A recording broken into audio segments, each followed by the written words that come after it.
Great. Okay, well, with that, let's just head right into our briefing. Mark, are you getting us started, or Loretta, how we move forward?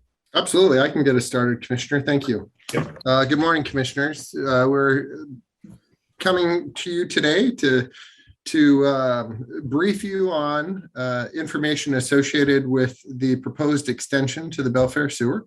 We've got some of our bids back. We have some additional information. Wanted to present it to the board in a briefing today, answer any questions that you might have, potentially answer questions that the public might have during this meeting.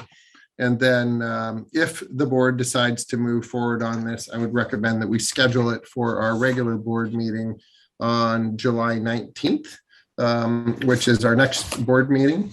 That is our regular board meeting where you can approve to accept the bids and move forward if you so choose.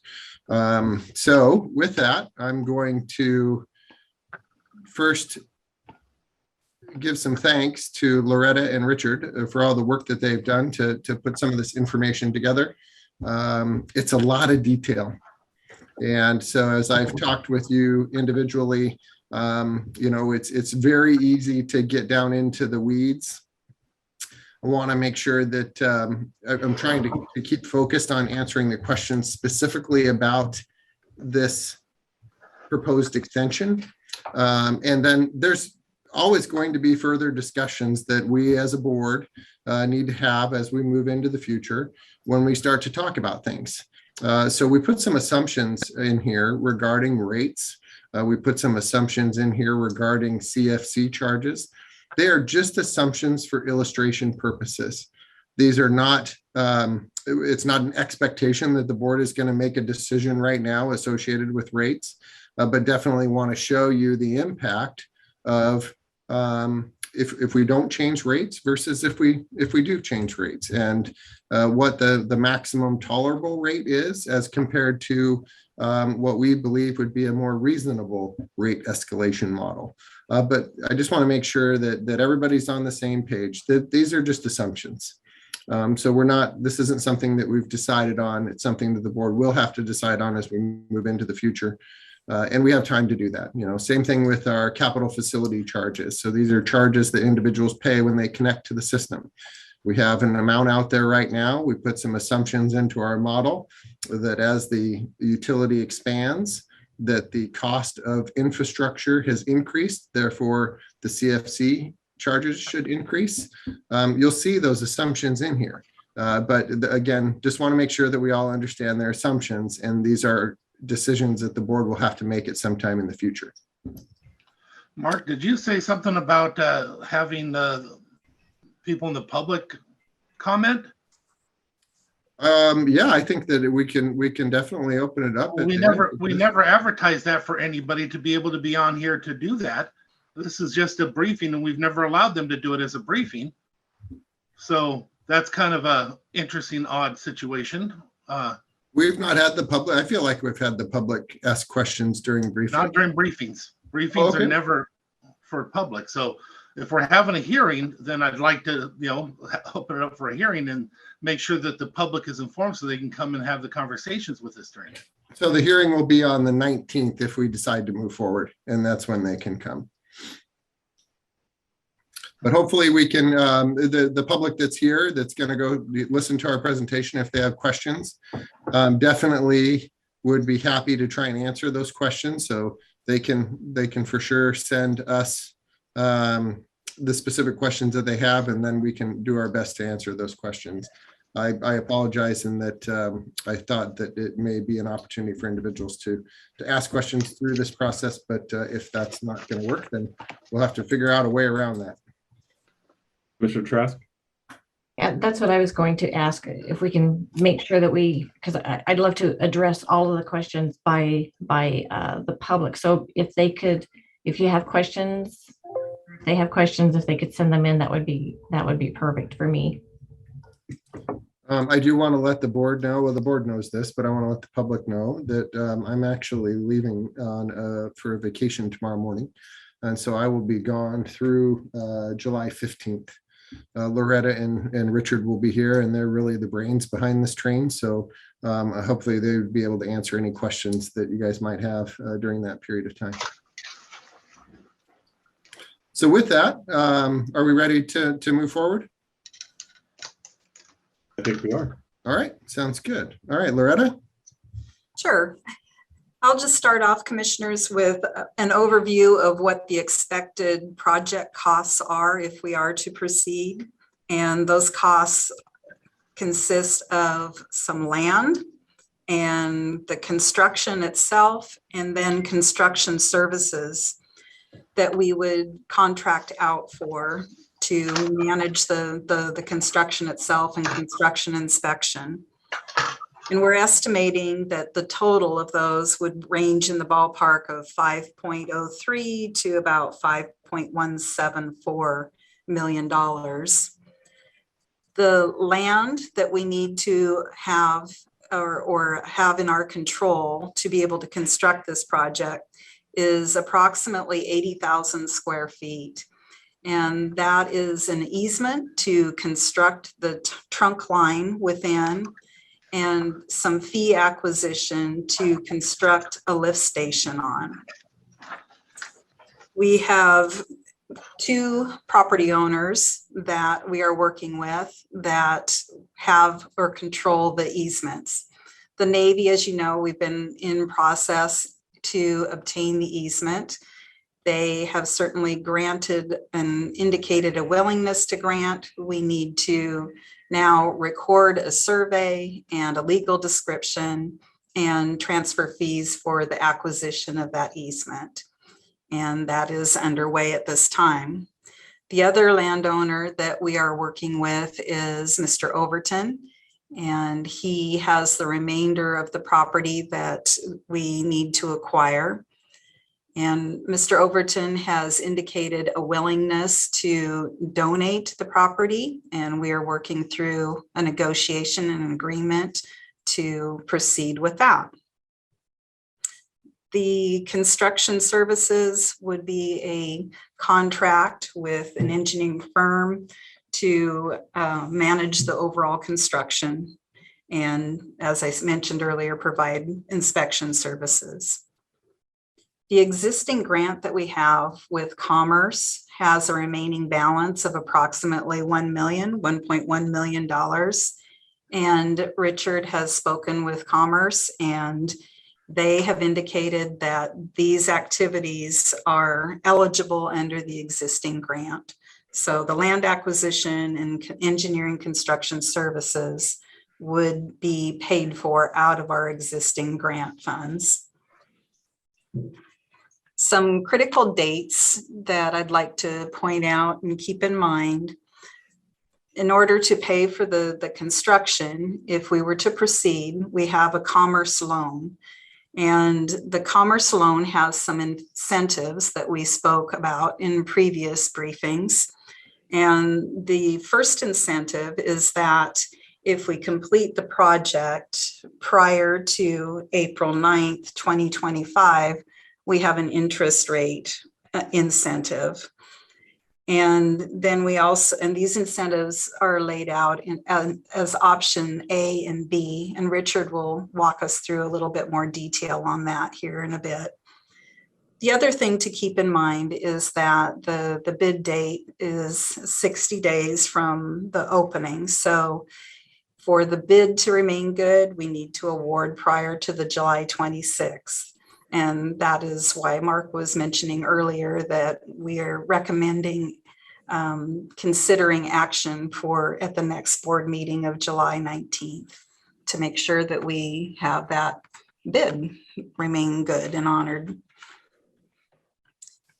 And then just a quickie rundown of the assumptions on the spreadsheets before we get going into the details that Richard can't wait to dive into and share with you. In general, we've estimated that the overall project cost is $5 million. Now that's a conservative number. As I mentioned earlier, we have some grant funds remaining that will be able to pay for a portion of the total construction costs. So we're on the high side on the projections that Richard has laid out for you. We're assuming that the Commerce loan has a 5% loan forgiveness, which is part of the contract. And then in terms of revenue assumptions, the CFCs are we're only assuming CFCs from our existing permitted projects. So there's no CFC assumption beyond 2029. And you will see that although we have a very large service area, we're not assuming any revenue coming in from that service area in our model, okay? We're assuming that the CFCs are reserved and used for future capital. And then the utility rate scenarios present 3 different scenarios, as Mark touched on. These are not presuming or assuming a decision by the board at this time, but just laying out for comparison purposes that we have our existing or do nothing rate. We have the max tolerable rate, which again, to refresh everyone's memory, that's 2.2% of the county's average median income. And then also a rate increase that gradually occurs to step up over time to the max tolerable rate. And again, I mentioned that the utility rate revenue is assumed only for existing permitted projects. So we expect that over time, there will be other projects that will connect to the sewer, but they are not built into the revenue scenarios here. And we're assuming a 5% delinquency rate. On the expenditure side, we're assuming our operating expenses are increasing 3% annually. We're also assuming that the existing debt is paid off in 2027 with the REIT reserves. And we're assuming that new debt service begins in 2024 should the project proceed. And capital expenditures are itemized, taking a look into the future at what are the system needs in terms of major capital operating expenses or expansion expenses, and Richard has built those in as well. And with that, laying out the assumptions, anything I missed assumption-wise, Richard or Mark, to highlight? I don't think you missed anything. All right. One thing that I'll start off with, well, let me see if I can share my screen. That would be really helpful.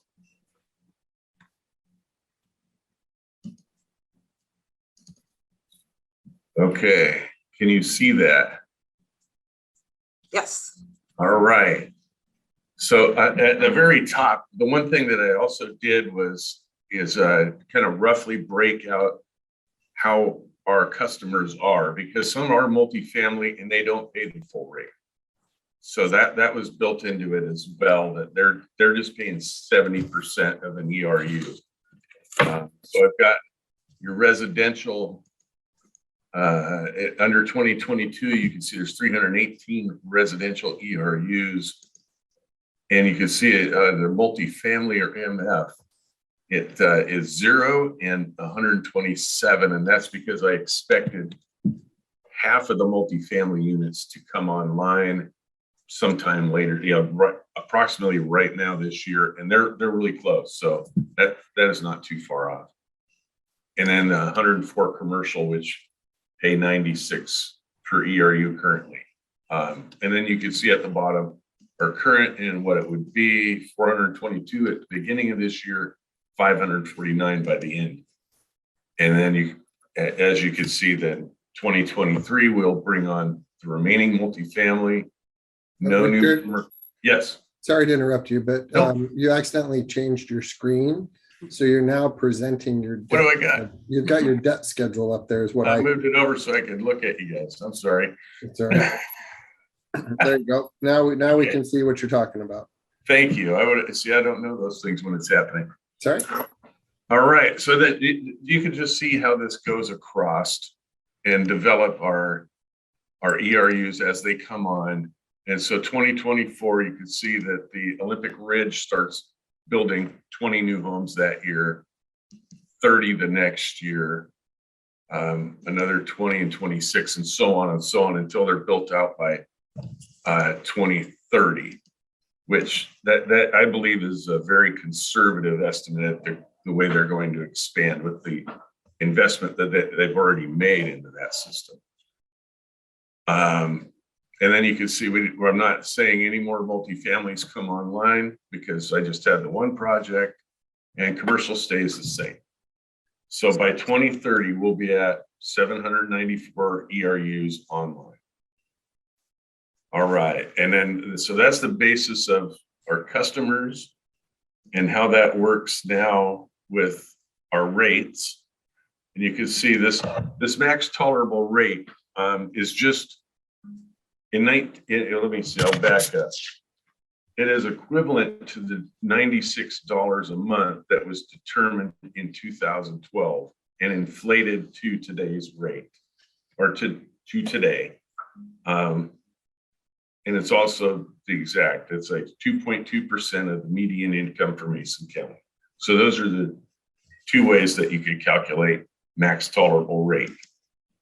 And so that's what it comes up to, $114.73 a month per ERU, with an estimated revenue from that at nearly 600,000. And you can see right down below here in under O&M, this is a real number. This is our budget, $725,970. So you can see we're still short, just even with O&M, more or less either one of our debt service scenarios. This debt service scenario is on the $5 million tab. So this is the worst it could be, as in my estimation anyway. So there you go. This is our problem. Here's our estimated revenue under max tolerable rate, 600,000. Under the current rate, it's 509,000 is what we're expecting to bring in this year. And so this is the problem for me, is where my issue is. I don't even bring in enough to meet my O&M. So that'll be solved soon enough. So anyway, that's the problem that I'm trying to fix for budgetary purposes. And you can see this max tolerable rate goes up 3% per year indefinitely. And hopefully we're just going to talk about this first 10 years here because it fits on the screen nice. So anyway, this is what's happening with our rates. The lime green, or the lighter green, is the do nothing, and the darker green is, as Mark described, it's my 4% increase. So it's a little bit more than the inflationary number that I use for O&M for max tolerable, and it takes it till like 2040 till it catches up. Now that's revenue. One quick thing that I want to just let people know, and you mentioned it, but so you can't take the $96 and just times it by 12 and then times it by the number of ERUs, because multifamily pays a different rate. Right. And that is 70%. 70%, yeah. Currently 70%. Yes, and if you come up here, you can see in our customer base, it's a large percentage, really, of what we have for a customer base. It's about a third. So yeah, it really throws it off. If you try to look at it at $1,152 a year, which is your 96 times 12, and dividing that into the total to figure out what you need, it won't come up right. It's a good rough guess, but now, before you scroll down, you kind of skipped over your CFCs earned. Oh yeah, there you go. Thank you for reminding me. I'm glad you're paying attention, Mark, because I missed that. And these are actual, okay, CFCs earned, row 17 here. These are actually monies that we collected. We did collect $641,300 from that multifamily project last year. This year we've already collected $510,000 from the other half of that project.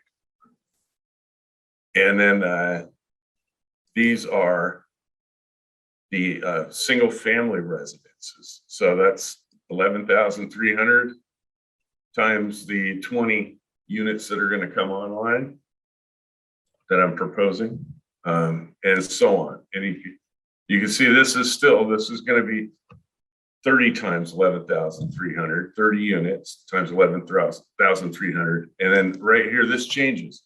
This is assuming it's a $5 million project, and that CFC has changed now to represent that, which adds another $2,500. And this is just my imagined number. Doesn't have to be this. It is whatever we decide and whatever the total project cost is divided by whatever we need to. So anyway, that represents the change in CFCs collected, the amount. And that will go on until Olympic Ridge is built out, which will be an additional 144 homes. And then, okay, so there's my CFCs. And this keeps track of my ERUs for me to keep it in perspective. My rates and their associated expected revenue for that rate for that year. My O&M. And then now we get down to the expenses of options debt service B versus debt service A. And let's see. You dropped off at your revenue. So jump into your O&M. So currently we're paying $725,970. And then your assumptions moving forward? 3% increase. So just a steady 3%. As represented up here. Shows the formula.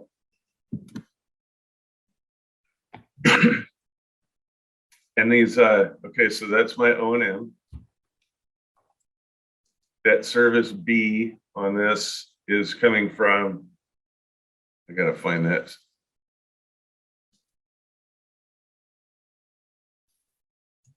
It's coming from over here. These are the numbers I got for debt service B option and their totals. So that first year is still our old debt service because the new debt service doesn't kick in until 2024. So this is our existing debt service. And then now right here in 2024, when it jumps to 1,176,000, that's debt service B kicking in under the $5 million loan. And that, I can tell you, is there any provision, Richard, is there any provision here that shows also the money that we've been taking out and putting aside? Because that comes out of REIT and stuff as well. Yes, well, actually, that shows up back here on this one. This is what we've done with that REIT money that we've been putting aside, is it pays off all this debt. Mm-hmm. And then remember that this last year, the legislature gave us some money to retire our Department of Ecology loans. So that's why you see those also grayed out. Yeah, and this is where what I'm asking is, we showed this last time we went through all the numbers that we were taking out, historically we've been taking out 1.2, but turned out to be taking out 1.4 from REIT in 09 to cover the debt payments, but also to put some money away. And I'm trying to figure out exactly how much is going to be coming out of REIT. So are we still going to continue to take out monies for, putting into reserves there, or? He actually gets to that, Commissioner Netherland. He actually is going to get to that further down in the spreadsheet here. There's some options that shows where the money, how much money is actually coming out of REIT. Now you are 100% correct that does not represent everything in REIT, because the commissioners have decided to put an additional 400,000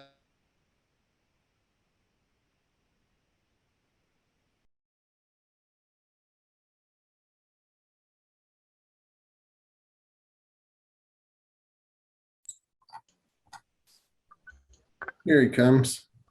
Are we having fun yet?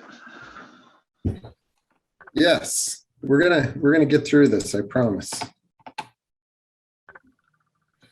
All right, so it looks like I got all my commissioners, Commissioner Shooty. Yep, all right. So we're all back. Sorry, we had a power outage this morning and then I ran across the street to talk to the IT folks. They said that everything was down, our phones, our internet, and so it looks like it's back up and running now. So let's cross our fingers that that doesn't happen again. But I think that we left off when we were talking a little bit about the real estate excise tax and the 0.09 funds. And you'll see that on the bottom of the screen that Richard has presented right now. Hopefully everybody can see that, is that you do see $800,000 per year through 2027 coming into the Belfair sewer fund, and that's to pay for debt. And then you'll see that there's an amount ranging from 200,000 to 450,000 coming out of the 0.09 funds that also help with debt and any amount that we're not able to cover on our general operational costs. In addition to the 800,000 out of REIT, the board has secured $400,000 per year, so that by the end of 2027, we'll have reserved enough money to pay off all of our existing remaining general obligation bonds. And the only thing that would be remaining would be the debt associated with this project. So Richard, or Commissioner Netherland, did that answer your question?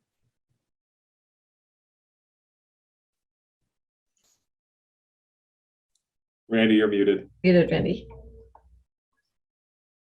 Yes, it did. I need to keep that number in my head, not just for today, but for all future decisions that we make. If we're going to encumber funds, I need to know how much. Thank you. Yep. All right, Richard, take it away. Where are we at? Yeah, we just kind of went through our your debt service options, and you're right where your cursor's at. All right, so perfect. This is this yellow is debt service B, everything associated with it. And you can see row 31 here. That is the total O&M debt service capital expenditure expected for that year. And so I'll just stick with 2022. You can see under option, well, debt service B, it's this much. Debt service A, same. We'll come down here, and that's the reason they're the same is we haven't encumbered that loan yet. So here you go for the required alternate revenue sources to come up with that. So if you can remember up here under this light green, we got 509,771 expected to come in with a total debt of 1.834 million. It's going to require $800,000 in REIT, 194,000 some odd change of 0.09 tax, and the $330,000 worth of ARPA funds that you've given us for this year to do a capital improvement project to a lift station. And so that is under the $96 a month remaining rate forever scenario. And it will be the same for this dark green scenario as well, because we don't anticipate to change the rates this year.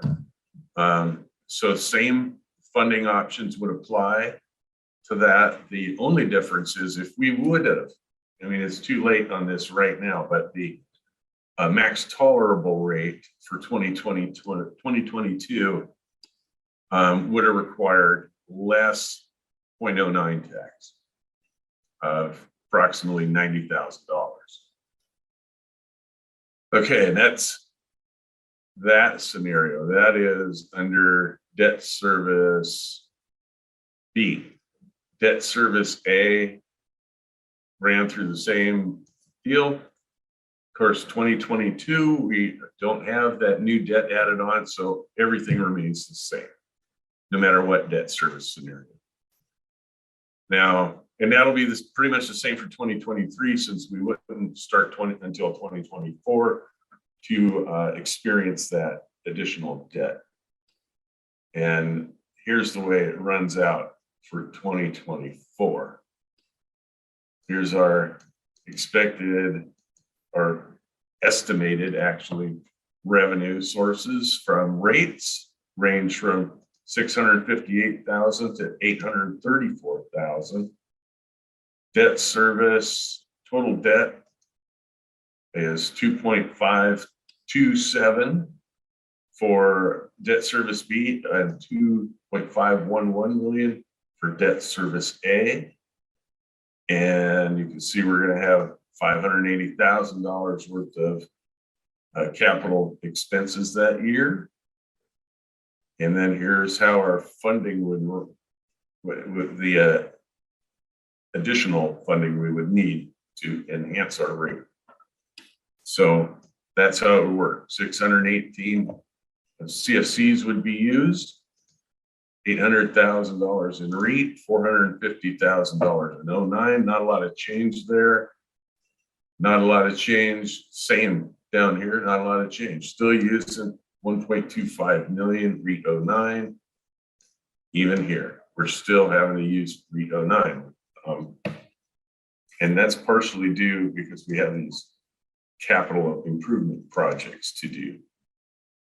These are listed in our general sewer plan, and that is where they come from. So, and I guess I'd ask you, do you have any specific questions? Because it's going to kind of go like that year by year by year. And here's the thing though, 2027, we do pay off. That's the last year we pay off the existing debt.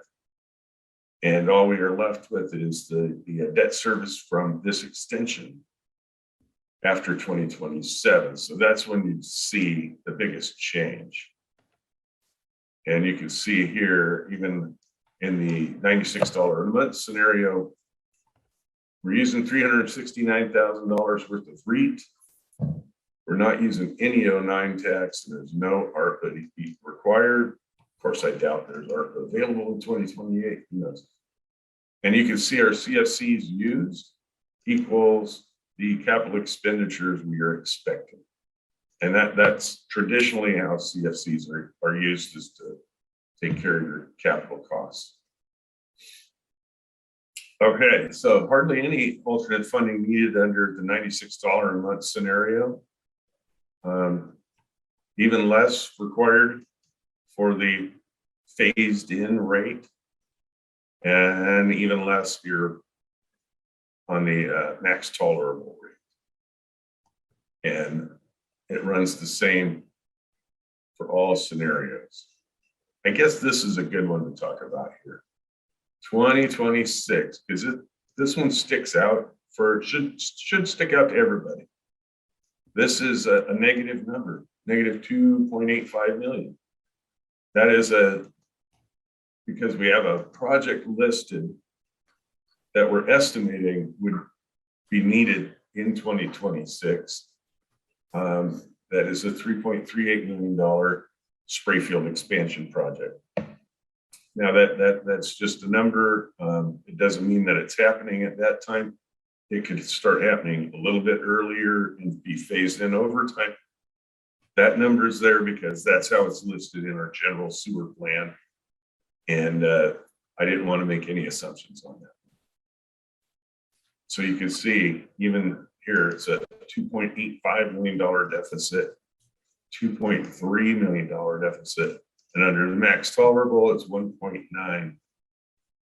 Now, if we go down here to the other, this would be option A is the one down below here. It's a little less, $2.6 million, $2.3 million deficit, and a $1.9 million deficit. And we're, as you can see, we're maxed out on it. So hold on just a second. I just heard a big pop outside, and I believe that our power just went out.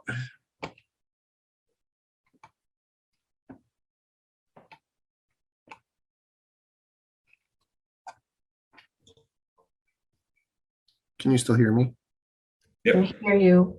So our power just went out. Our internet is still up because I'm on Wi-Fi, but I heard a big boom like a transformer outside. So I'm hoping that it, not quite sure what happened. Definitely heard the pop and saw a flash in my office. Yeah, and I just looked out back. I don't see anything, but my power is still on. Yeah.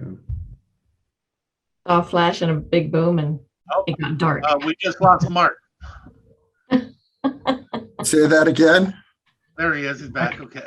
Yeah, I'm here. I just my screens and my keyboard is off, but luckily I have battery on my laptop and it's working. So it's like I have lights in my office, but maybe the plugins don't work.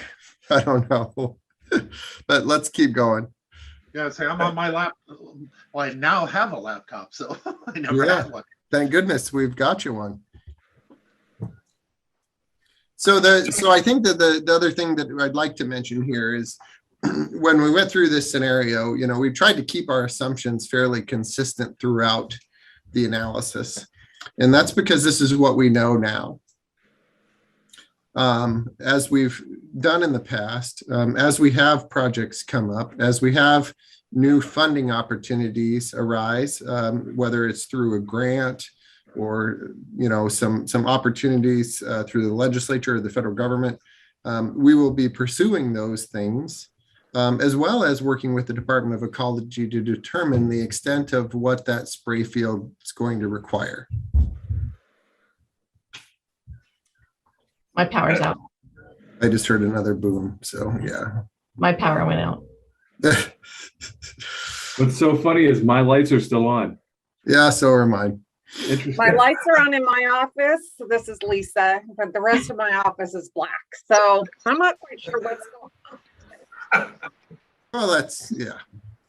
This I is have no terrible computers timing. but my laptop. I have battery. So does that make sense, commissioners? I mean, that we, you know, the assumptions that we used are the numbers that we knew, right? So the capital facilities plan, that's a pretty big number that you see there coming in 2026 for the expansion of the spray field. Richard Dickinson has been working with the Department of Ecology, trying to have them come out and evaluate our spray field and our utility to determine what that expansion, even if an expansion is necessary on that. So we threw in what was originally budgeted. Come in. I was kicked off again. That one's blown over there. TJ, what did you do? As let's just take a brief 5 minutes here and Okay, see if we can get things figured out. thank you.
We've had a couple of transform.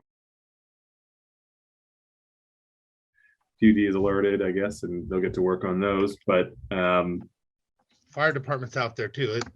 It blew on our corner. I just went out there and checked. yeah. Mark, let's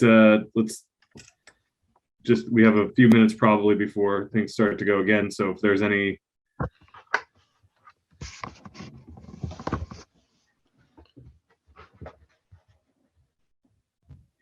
Okay, that says it's on.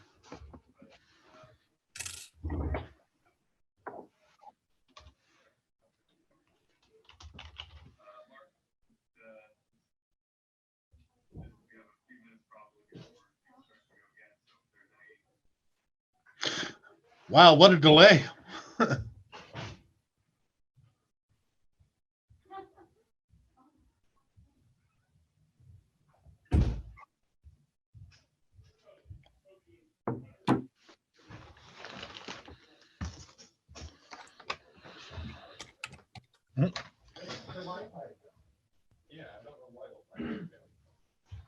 I don't like that. All right, in here, but not in there. Yeah. Or over there. Yeah. Yeah, because he was saying.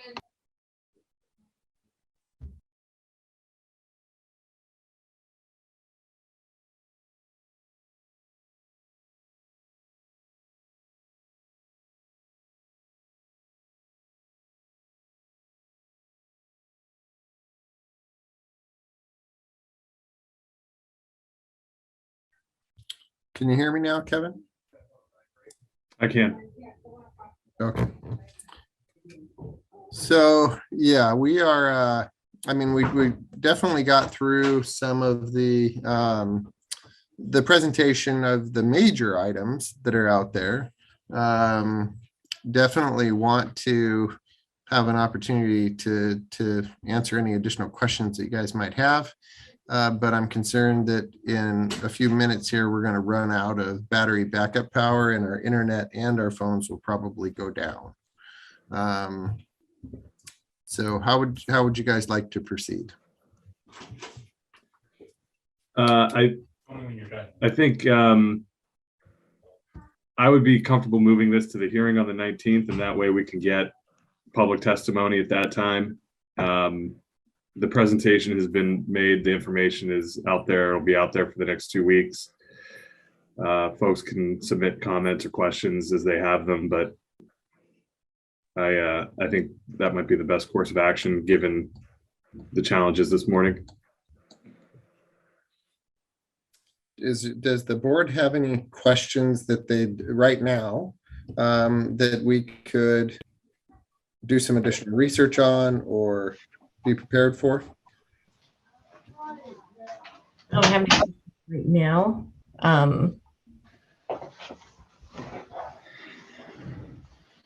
But I'm sure that we'll come up with more questions. And if we do have questions, we can also submit them. And I would encourage everybody out there to take a look at the information that we have. And if they have questions, to send them in also. That way, maybe we can hit all the questions before we get too deep into the hearing. Now, I myself, I do have, I'd like for you to look between now and then on whether or not it actually takes an action of the commission to change a loan document for $8 million to a different scope. So please, if we do anything, we need to make sure we do it properly. So we need to find out what the requirements are of that, if the commission needs to vote to change that loan document. That'd be number one. Number two, commissioners, you already know that with everything that we see, that I would like us not even to put it on an agenda to move it forward. We can't afford this to do this. This money should be spent on the jail, if anything else. There's nothing here that shows we would get this money back. Although that was a great presentation, it doesn't change the situation that we're in when it comes to doing this.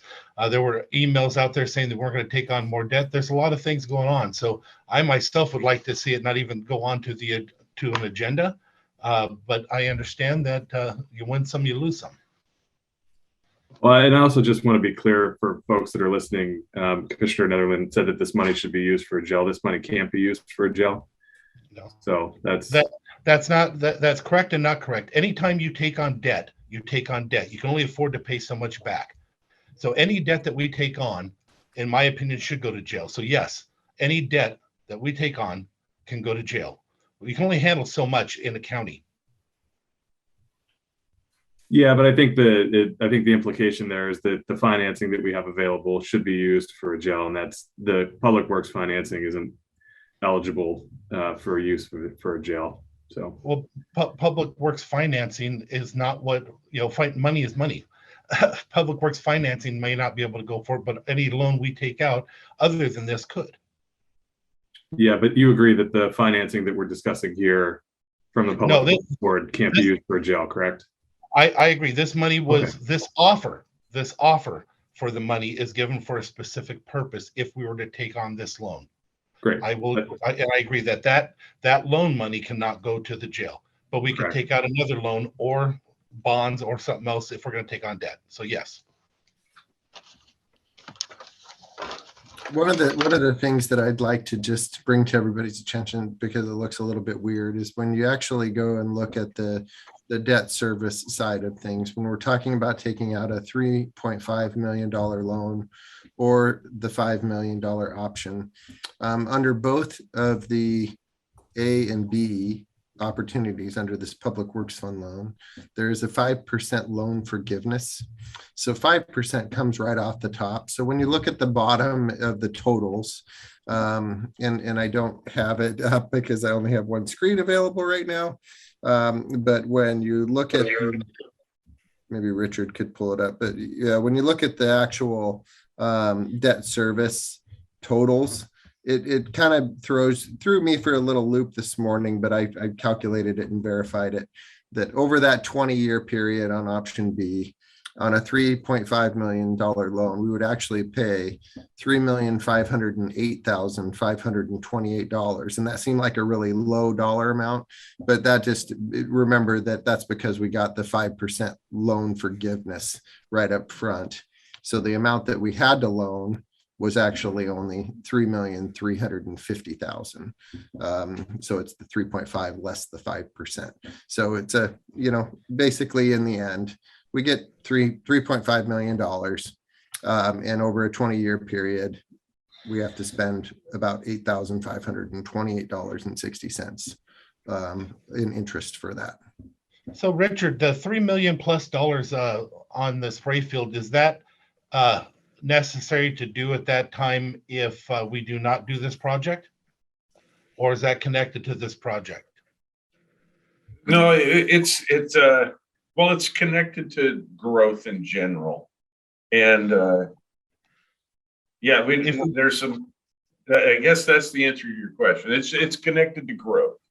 Okay, so if we don't do the expansion, though, is it expected that we're going to have to do this?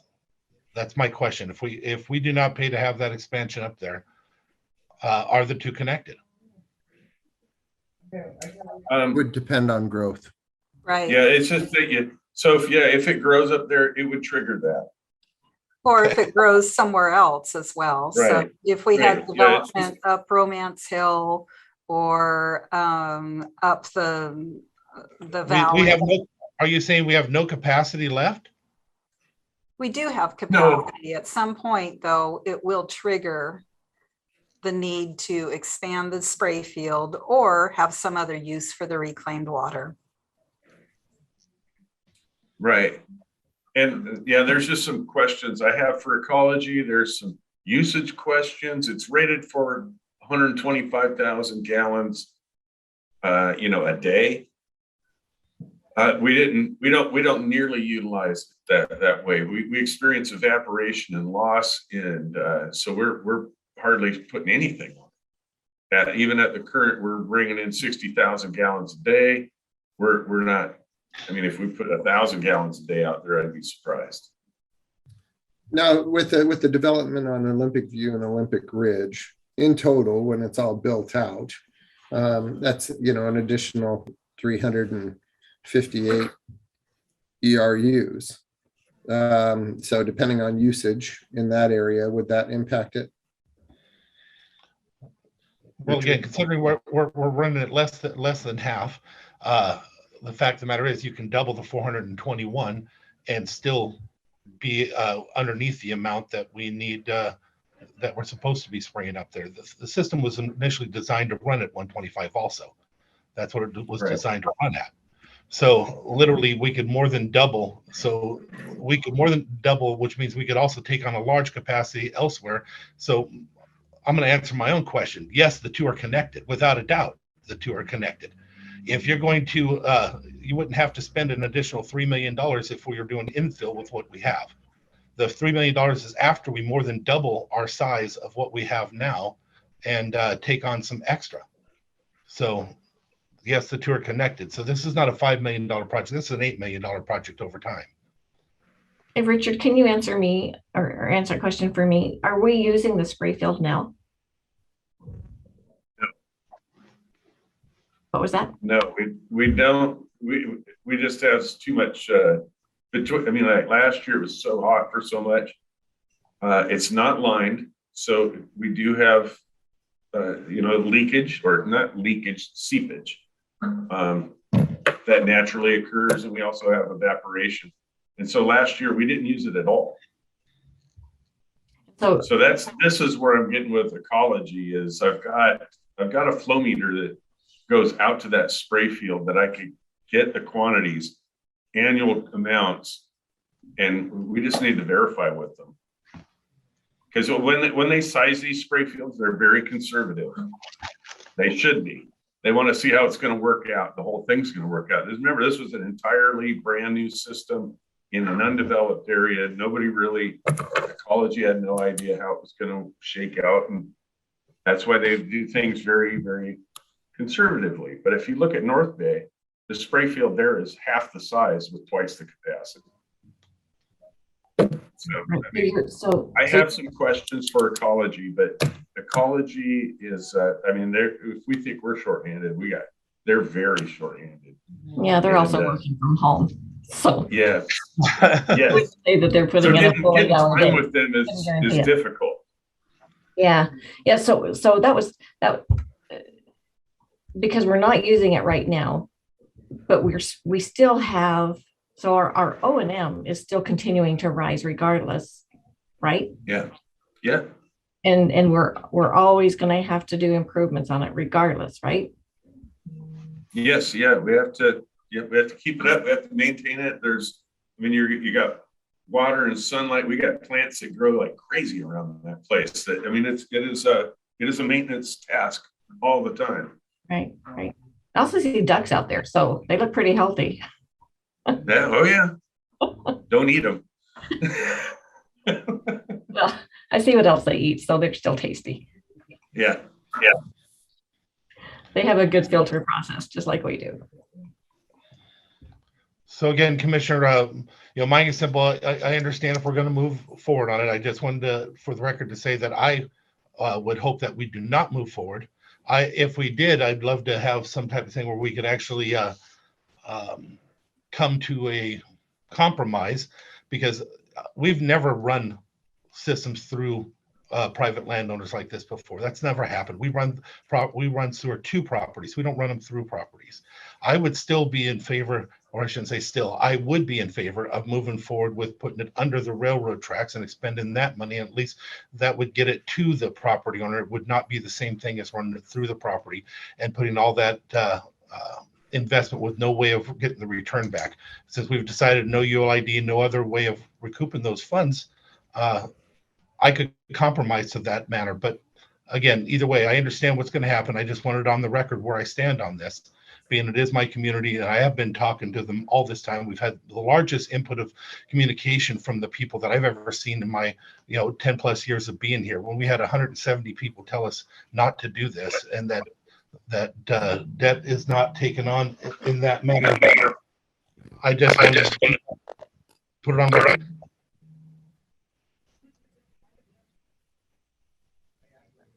Did we lose everybody? No, I can still hear you. Yeah, we're still here. You did break up quite a bit there at the end, though, but I think the general thrust of your comments were received and noted. Then with that, I'm willing to move forward. If you guys are going to move forward, willing to move forward. I just wanted to get that said. So it's up to the two of you now. I'm asking that we do not move it forward, or if we do, that we do a compromise and move forward only the connection underneath the railroad track. I would prefer to see anything go right up the middle of the road, right up to the road, like we have for everything else, so both sides of the road can connect easily.